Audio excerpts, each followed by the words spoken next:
But prior to that, I had already given him $95,000.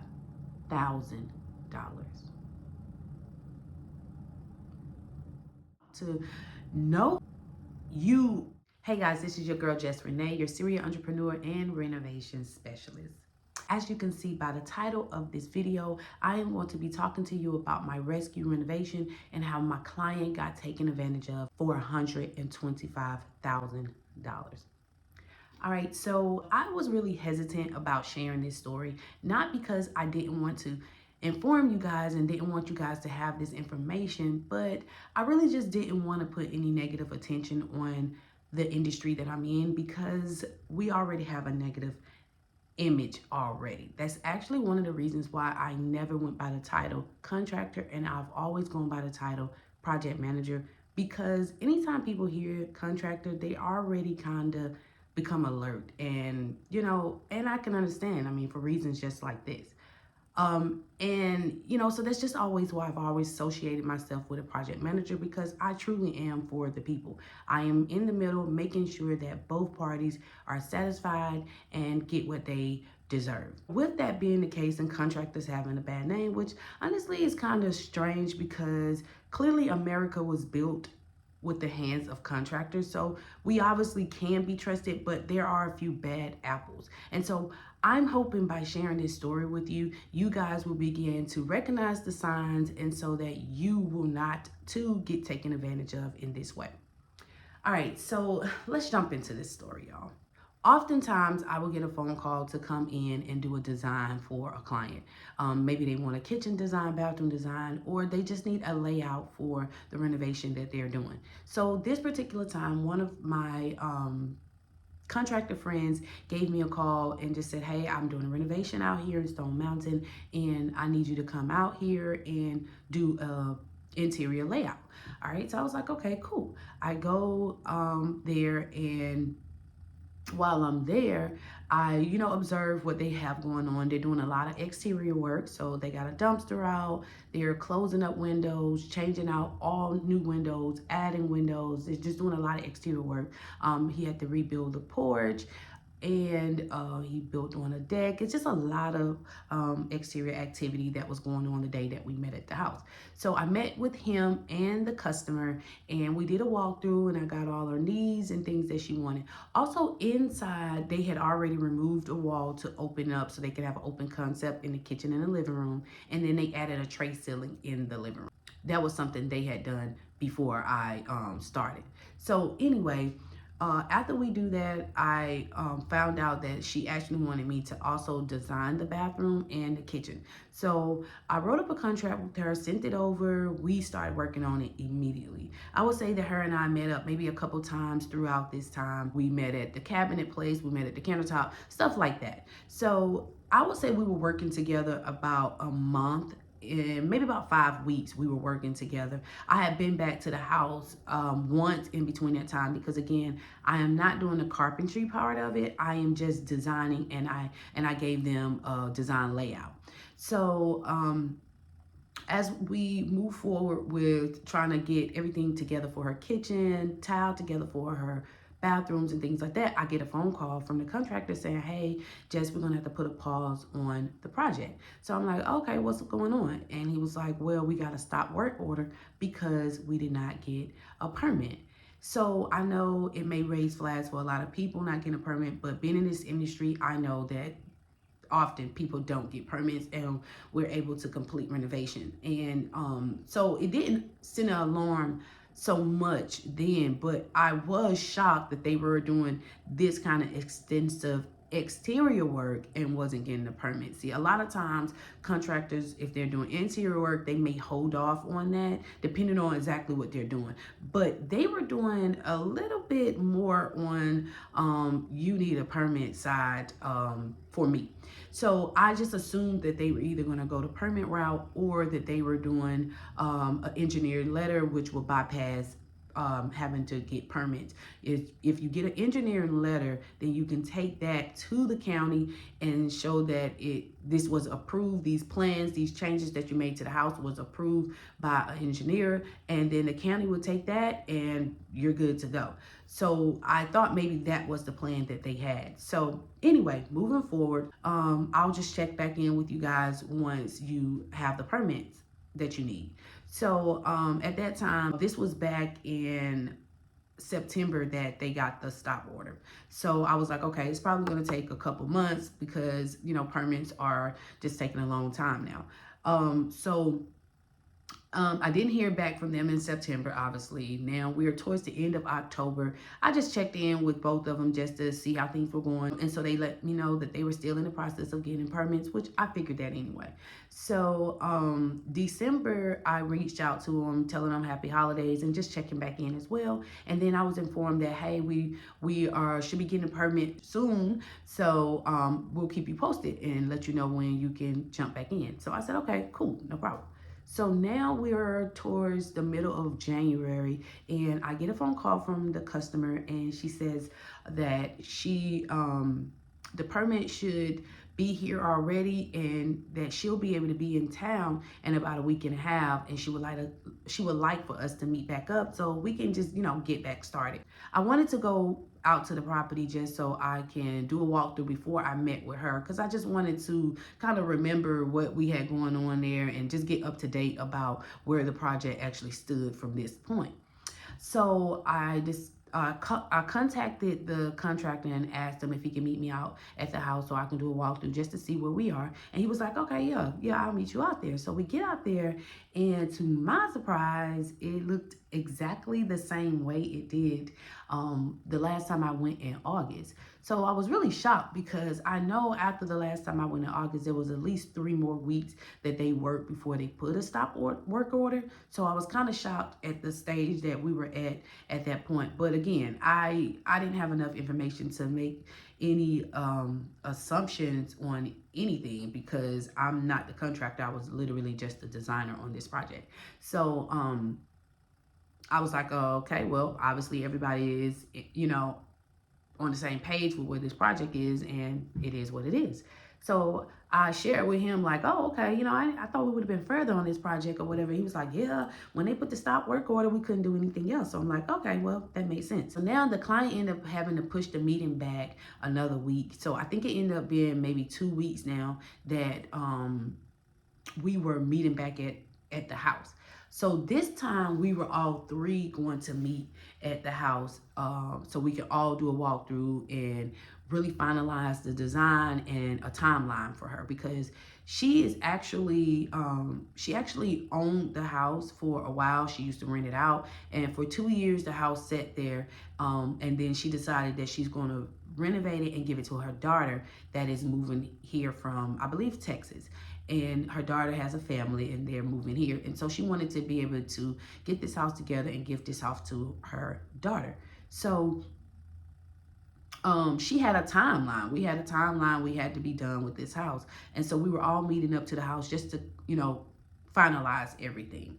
So I got a phone call from her, maybe about 30 minutes out from our meeting, letting me know that the contractor was not going to be able to meet us at the house, so it would just be us. And I told her, oh, that's cool. Let's just make it happen. So I met her there.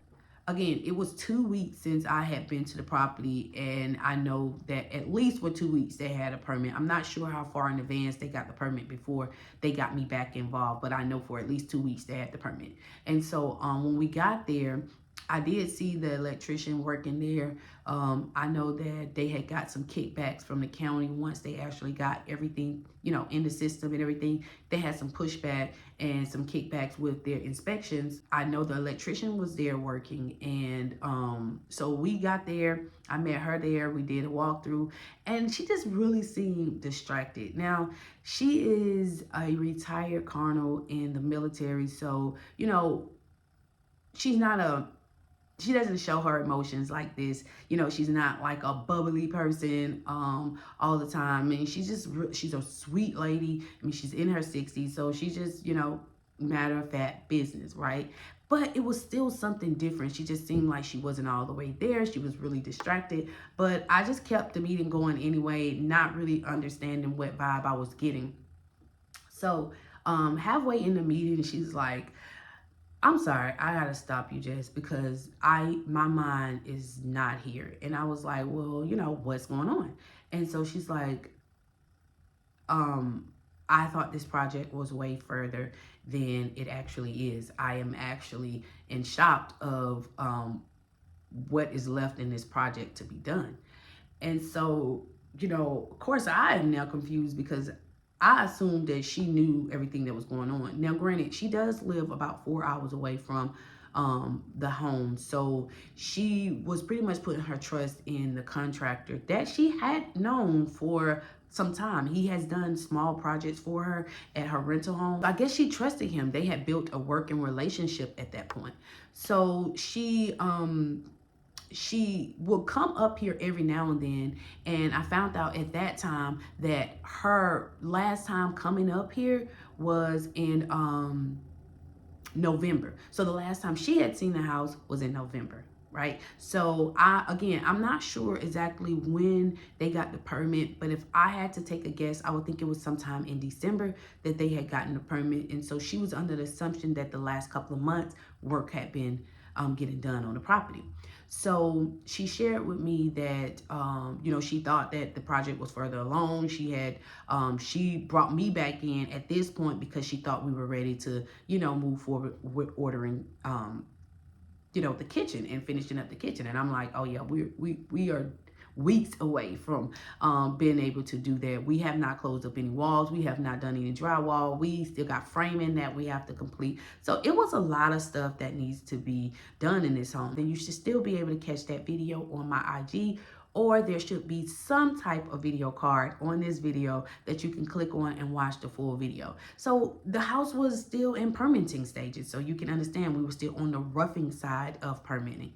And so nothing was done. All right. Well, not nothing, but not for what she had already given him. Let me say that. So either way it goes, she was really distracted, and she just said, I need to end the meeting. I need to come down because I have to drive 4 hours away. And so she was like, let's just talk tomorrow. So I said, okay, no problem. I ended the meeting. So she reached out to me the next morning, and I believe that was a Saturday morning. And you could just hear in her voice that she was just like sick, just like, and just still disbelief. And I still wasn't catching her vibe, honestly. I was just like, okay, is she feeling some type of way about me? Like, what is it? What's going on? And she said, I would like to share something with you that I don't want you to share with the contractor. I said, okay. I explained to her that this is between us. And I won't mention anything to him. So she explained to me that she had just met up with the contractor yesterday before her and I met. And that's actually why she was a little late for the meeting, because he was on a different side of town and he couldn't make it on that side of town because he had another appointment. So she met up with him, gave him a check, and then met up with me. She then went on to say that she had just given him a $30,000 check. And so I'm like, okay. And she's like, but prior to that, I had already given him $95,000.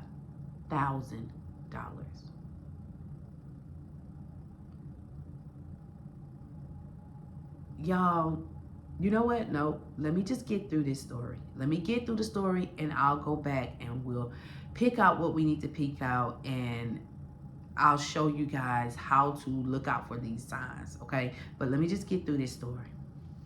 So I said to her, wait, so you just paid him $125,000 for your renovation?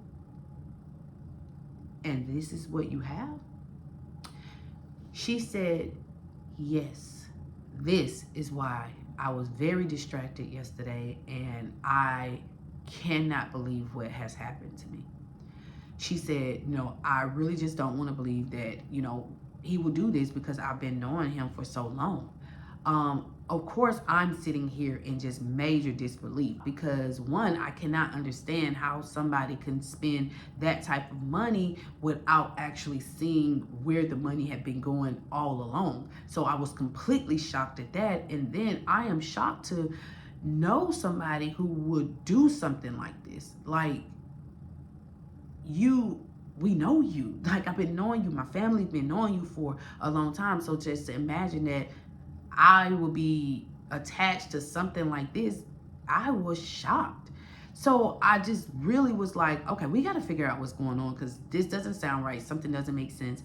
And so I'm like, well, have you asked him to send you bills, something to show you where he has been spending this money? So she said, yeah, I asked him. I asked him that in December because I was a little concerned as to why he was asking me for, more money. At that time, he was asking for 25,000, and I know we had just got the permit. So I was just like, well, what happened to the money I gave you before the permits? So I was a little concerned, but I just trusted him. So at that point, we decided that we need to go ahead and set up a meeting so that all three of us can talk.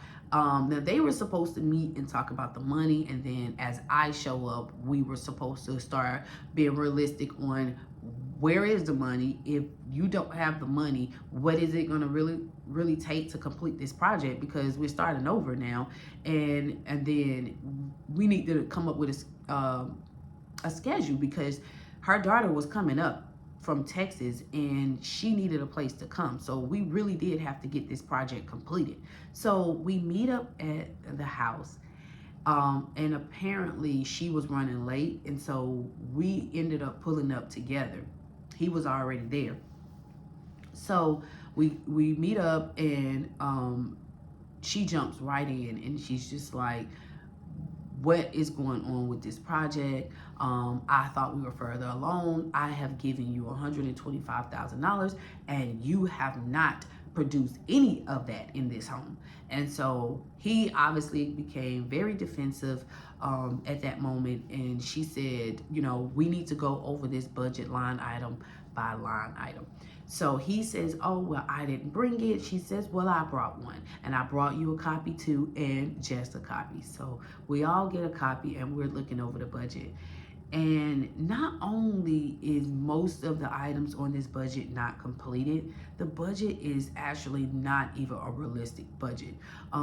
So for example, one of the line items was for doors and hardware, and realistically this is a large house, guys. This is not a small house. We have I want to say 18 doors in this house, and I think he had $4,000 for that. Where you can possibly get all of your doors and doorknobs for that, and that's just including the regular interior doors. That's not even including barn doors and sliding doors that we do have in that house. And you have $4,000 as a line item. That may get you all the doors, and then who are you going to pay to put them up? So it was little items like that that just wasn't making sense. We had towel, but you obviously didn't have the price of towel in that price. And so it was just a lot of questionable things going on with the budget. And so as things began to get heated, yelling, and I mean, it was just really an awkward situation for me and just a sad situation at hand. So I calmed everything down and got everything back on track. You know, I had to explain my presence because now at this point he's feeling attacked. And so I just let him know that no, I am here simply to make sure that the project gets done because it has been going on for a while and we do have to get this done by a certain time. I'm not here to step on your toes. I'm not here to do any of that. Like, I'm just here to get it done. And so once everybody got calmed down and that was established, we got back on track. So I thought. So now they're saying, okay, well, how much of the money do you still have so that we can see how much she's going to need to put back into this project? He just cashed the check that she gave him, the $30,000, and now his accounts are frozen. Um, so she's like, wait, I just gave you this check 4 days ago, and now your accounts are frozen, and you're saying it's frozen with my money in it. So things got heated again. And after that, it was just like, I guess then I knew, like, wow, this really just happened. She really just gave somebody $125,000, and she don't have anything to show for it. So that's when it hit me. Of course, when you're the person spending the money, you know, you're gonna hold on to it as much as you can. You're gonna hold on to hope. You're gonna hold on to this person is actually gonna do the right thing. And so, I would say for the next maybe 2 weeks after that, she kind of was holding on that, you know, after all of the apologies that he did by the end of the meeting, it was just very emotional. So once the meeting ended, he had made all these promises, what he's going to do. We established that, you know, she was going to have to at least put up another $50,000 if he would have kept the amount, you know, any of the amount that she had given him. And so she was holding on to hope. Again, like I said, by the time I left the meeting, I knew that the money was gone and we were starting over, but she was still holding on. So after the meeting, I came up with a schedule based off of what he was going to be able to do, what we were going to be able to get my subs to come in and help and get completed. And so we were just going to all just work as a team to get the project done. Again, I'm assuming that you went through to get the permit, so now we just have to do everything by the book. We'll get the permit, we'll get the inspection, we'll pass it, and we'll just keep moving. So we scheduled for us to have the electrical because, again, I was under the assumption that that was all we needed. That was the only inspection we needed to get done in order to pass. So I assumed that all the other inspections were already completed before I got back involved. The inspector went out and he's asking for plans or an engineering letter. So I'm like, okay, we don't have that like prepared. We didn't know that we were gonna need that. And so the contractor instantly gets in denial and he's like, no, we don't need that. They just, you know, they just doing this because we started to work without a permit. We don't need any of that. It's not even that serious. She went and got a permit. All we need is the electrical so Georgia Power can turn the power back on. So I'm like, that's that's not true. You have a full renovation going on. You were supposed to get a permit before y'all started. But, you know, we're here now, so we have to do it the way the county is saying. He was still in denial. So I had to have a conversation with her because I'm saying we can keep holding up because he's in denial and we're still pushing the project back further and further and further. If the county is saying that we need to have an engineering letter, then that's what we're going to need, or we need to be getting plans. We can sit and wait and hope somebody says something differently, but it's not going to change. So she's like, okay, let's go ahead and get an engineer out there. We found the engineer. He actually came out the next day, which I was really surprised because most of the time these engineers are like 4 and 5 weeks out. So that was a blessing in itself. So he actually came out the next day. He came out, things got messed up, and he didn't call me to tell me what time he was coming out. He ended up calling the contractor. So I was nowhere near and wasn't able to make it to the house when he came out. So the customer and the contractor were on the phone as the contractor was doing a walkthrough with the engineer. So of course the engineer comes in not knowing anything. He's automatically saying, you guys are gonna have to take down the walls, you're gonna have to do this, you're gonna have to do this. And I mean, he was going in on what was gonna have to happen for him to even do a proper inspection. So the contractor, he gets upset, they have words, the engineer leaves, and I'm just like, this thing is going from bad to worse at this point. When you get on the bad side of the county or anything like that, you know what I'm saying, they can really push your project back. They can make it extremely difficult for you, and we're already on thin ice with them because we did this whole project without a permit. So I'm sitting up here like, this is not going well, you know what I mean? So I'm like, I gotta figure out how to get control of this or this thing is gonna plummet, and she's not gonna have this house done for her daughter by the time she comes in. So I sit down and I have a talk with her. I just had an honest conversation and I just laid it out. I told her that I understand that you have spent this kind of money and you have to do what you have to do legally to get that money. But right now, to continue as if this person is going to do something because you're trying to hold on to whatever you can squeeze out of him, you're going to prolong the project even more, even more. I said, if the county is telling you that you need an engineer, if this engineer comes in and says we have to do A, B, and C before he can do an inspection, then that's what we have to do. I told her from here on out, you need to allow me to speak to anybody and so that I can try to fix the problem that we have. She gave me the okay. Like it was an emotional conversation because she understood like I just lost all of this money and I still have to get this project done. So I went and I contacted the engineer, apologized for how everything went down and asked if he could meet me out there the next time. We scheduled a time, we walked out there and I was able to explain to him, okay, this is what the permit says. Are you able to only inspect these things? Because this is all we were getting a permit for. So he then retracted his statement and said, okay, now that I know this, this is all that I have to do. So we didn't have to open up any walls. We didn't have to do all that. But we did find out that there were a lot of issues with this home. There were a lot of framing issues we had to fix. There were windows that we have to fix. So come to find out, those windows are not in code, even though he had just ordered brand new windows, put in brand new windows. They were not to code. Not only were they not to code, they were installed incorrectly. And so it's just, it was honestly a unfortunate situation. All right, so that was a lot, right? But we're here now and we're going to just complete this project the best way that we can. Starting Monday, we'll just begin to just knock off the things that's on the inspection and get us past inspection so we can get the walls closed up and we can move this thing on. So now I'm going to take the time to just go back and point out some areas where there was some red flags and where you guys need to make sure that you're cautious and you're paying attention.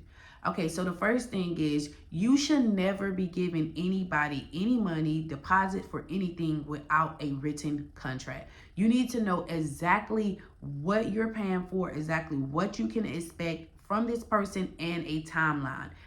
In the beginning, they got into this contract with no written contract. It was a verbal contract because she had been knowing him for so long. He had done other projects for her. So I guess she just kind of was like, okay, this is cool. We could just go into the next project. But it doesn't matter if you have done business with this person before. If you are now going into especially something this extensive, you want to make sure in the beginning where it's good that you guys have a written clear understanding of what you're expecting and when you are expecting this to be taken care of. All right, so that's the first thing. Don't do it. I don't care how close you are.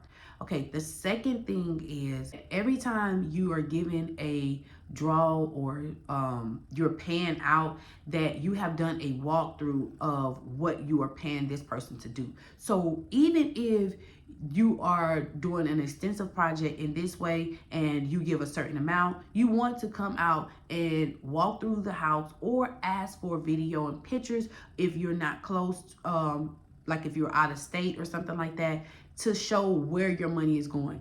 You should never spend money with someone and you have not actually seen what they can do before you pay out the last amount or before you pay out an additional amount. You want to make sure that you are keeping up with the progress of the project just as much as you are paying out for the progress of the project. So thirdly, I know I mentioned earlier that you don't want to do any business without a written contract. Let me also say this. If you are working with subcontractors, a lot of time they may have invoices as their written contract, or you may have emails. They may not have a whole system if you're dealing with a smaller company or a subcontractor. So it may be something through a text, through an email, or like I said, an invoicing system. And that is okay. It doesn't have to be official, drawn out contract, but you need something in writing.